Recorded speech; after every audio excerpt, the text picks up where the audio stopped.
Atenção! Começa agora uma teleaula de processos de fabricação do curso profissionalizante. Você vai assistir a teleaula de número 72. Bons estudos!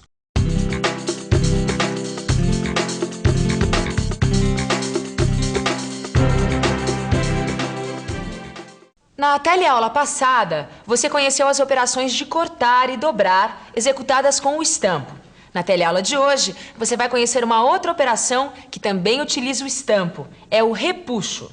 Você vai ver que o repuxo é um processo de fabricação que dá a uma chapa metálica formas volumétricas, ocas, previamente definidas. Vai conhecer as ferramentas que executam esse trabalho e ter uma ideia geral do processo. É através do repuxo que são feitos, por exemplo, alguns utensílios domésticos que nós usamos no nosso dia a dia. Objetos como bacias, formas de alumínio, canecas e tantos outros objetos parecidos são feitos com esse processo de fabricação que você vai conhecer hoje. Por isso, muita atenção, que a nossa teleaula está apenas começando. O negócio é o seguinte, eu tô começando agora a trabalhar com estampo, né? Já tem algum conhecimento sobre corte e dobra e queria saber um pouco mais sobre repuxo. Aí me disseram que você manja do assunto. Na verdade, eu tô começando a aprender isso agora, Caio, mas no que eu puder te ajudar... Na verdade, eu quero uma visão geral do processo. Por exemplo, se o estampo para repuxo é igual ao de corte e dobra. Na verdade, eles têm as mesmas características, ou seja, são formados por um punção e uma matriz que vão dar forma à peça. Uma peça como essa aqui, ó, que ela é repuxada a partir de uma chapa metálica, ela tem a forma volumétrica oca. Forma o quê? Volumétrica. Volumétrico, em geometria, é a medida do espaço ocupado por um sólido qualquer. Essa caneca aqui, por exemplo, tem um volume que foi pré-determinado e que dá a sua forma característica, oca por dentro. Esse objeto de alumínio foi feito através do repuxo, também conhecido como embutimento. Para você fabricar uma peça por meio do repuxo, você vai precisar de um estampo de repuxo. Existem vários tipos de estampos, alguns até bem simples. Esse estampo de repuxo simples tem custo mais baixo, mas é pouco usado porque apresenta um problema. Durante a operação, ele provoca a formação de rugas nas bordas da peça. Já os estampos de repuxo mais elaborados possuem um sujeitador, que é um prensa-chapas.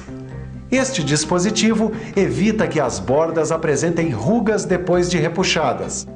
Apesar do custo mais elevado, estes estampos são mais usados na operação de repuxar.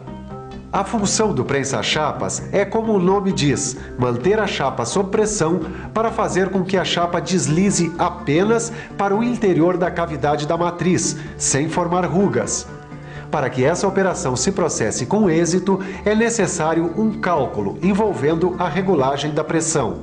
Quando uma operação de repuxo termina, acontece o seguinte: a peça já moldada fica presa à matriz do estampo de repuxar. Isso acontece devido à propriedade de recuperação elástica do material. Para retirar a peça da cavidade da matriz, existe um dispositivo chamado extrator. Em alguns estampos, este dispositivo possibilita a saída do material pela parte inferior. Em outros tipos de estampo, o extrator permite que a saída da peça seja efetuada pela parte superior.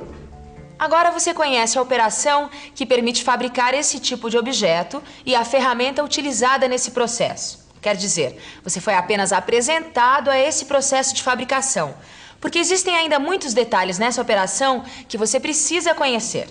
Um deles é o problema da folga, que se deve deixar entre o punção e a matriz do repuxo durante uma operação. Calcula-se a folga conforme o tipo de material, utilizando fórmulas específicas, que você encontra no seu livro de estudos. Os valores de folga correspondem à espessura do material mais um coeficiente empírico. Para uma chapa de 1 milímetro de espessura, por exemplo, esse coeficiente varia de 6% a 63%, dependendo do material. Agora, por que isso? Para evitar o excesso de atrito, que provoca rachaduras e marcas na peça repuxada. Se a folga não for calculada de modo correto, quer dizer, se ela for menor do que o necessário, o material repuxado tende a se romper. E se a folga for maior que o necessário, pode haver deformações no perfil. Se a folga for mal distribuída, pode ocorrer variação na altura. Uma outra coisa importante nesse processo é o problema da entrada e saída do ar. Para facilitar a saída do ar durante o repuxo, é utilizado um punção provido de orifícios.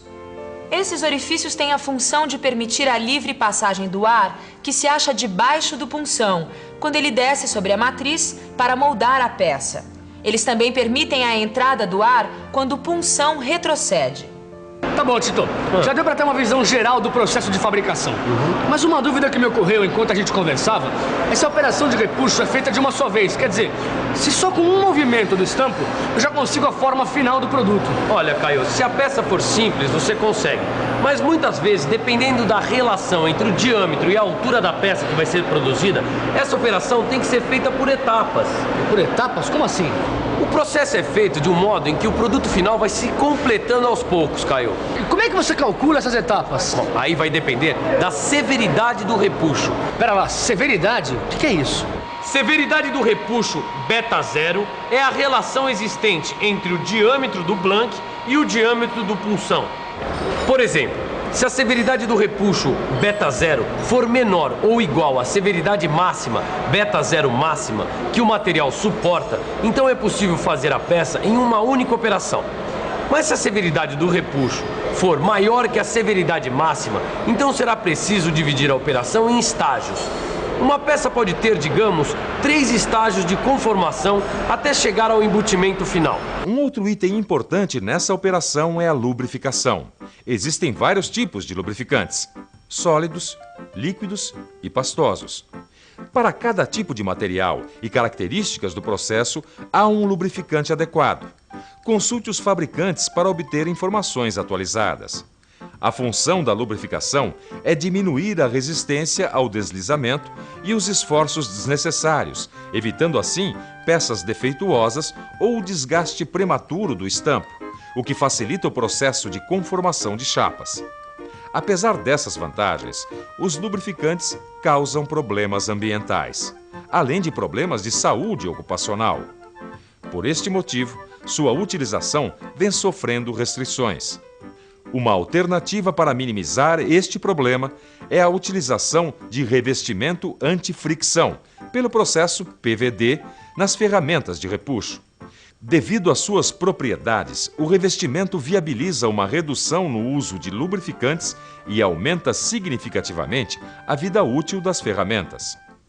Muito bem. Agora que você está conhecendo muitos detalhes desse processo de fabricação, sabe que é preciso cuidado para calcular a folga, cuidar da lubrificação e saber que algumas operações necessitam ser realizadas em vários estágios. Mas tem mais uma coisa que é necessário conhecer antes de começar a operar: a prensa. E que tipo de prensa a gente usa nessa operação, Tito? Caio, dependendo do trabalho, do tipo de força utilizada, das dimensões da peça, da quantidade, ou seja, da produção desejada, a escolha correta de uma prensa é um fator de grande produtividade. Por exemplo, dependendo do que eu vou fazer, eu posso usar um tipo específico de prensa, como a prensa de fricção, a prensa excêntrica ou a prensa hidráulica. Se bem que a prensa hidráulica é a mais indicada dessas para operações de repuxo de maneira geral. E por quê? Com essa prensa dá para produzir peças até para forjaria pesada. É que ela tem a vantagem de facilitar a regulagem da pressão do óleo. Com isso, você pode utilizar somente a força necessária de modo controlado do prensa-chapas. E você conhece bem todos esses procedimentos para executar o repuxo. Mais ou menos, Caio. Na verdade, eu gostaria de ficar um pouco mais por dentro desse assunto. E você, não?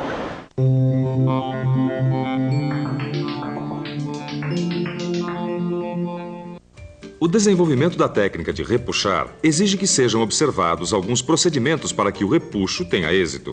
Por exemplo, se você tiver uma peça conformada deste modo, o ponto de partida para a conformação é obter um disco em chapa. As dimensões deste disco podem ser calculadas tanto gráfica como matematicamente. Consegue-se, deste modo, uma chapa com a forma adequada ao repuxo.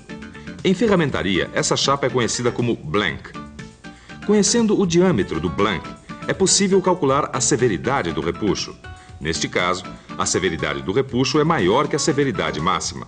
Portanto, deve-se calcular o número de operações a ser executado. Em uma peça cilíndrica, deve haver uma redução de 40% do diâmetro do blank no primeiro estágio, isto para conformar a peça com o diâmetro D1. Para os estágios seguintes, a redução deve ser de 20% até o embutimento final. No nosso caso, este embutimento é realizado em 5 operações. Ô Tito, valeu! Deu pra aprender muita coisa sobre o repuxo. Olha, deu pra reforçar tudo que eu tô aprendendo também, Caio. Mas por falar nisso, eu acho que tá na hora de uma boa revisão. E atenção, se liga aí que é hora da revisão.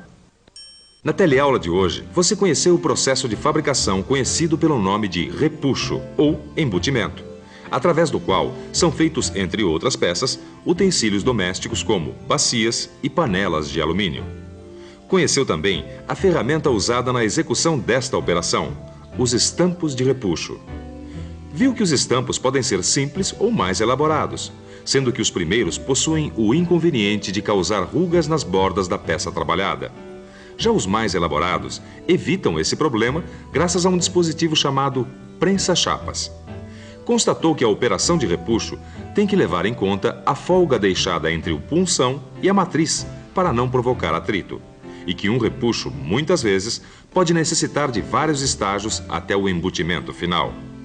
Conheceu os principais lubrificantes empregados na operação de repuxo e viu que a prensa hidráulica é a mais utilizada neste processo de fabricação, por facilitar a regulagem da pressão do óleo.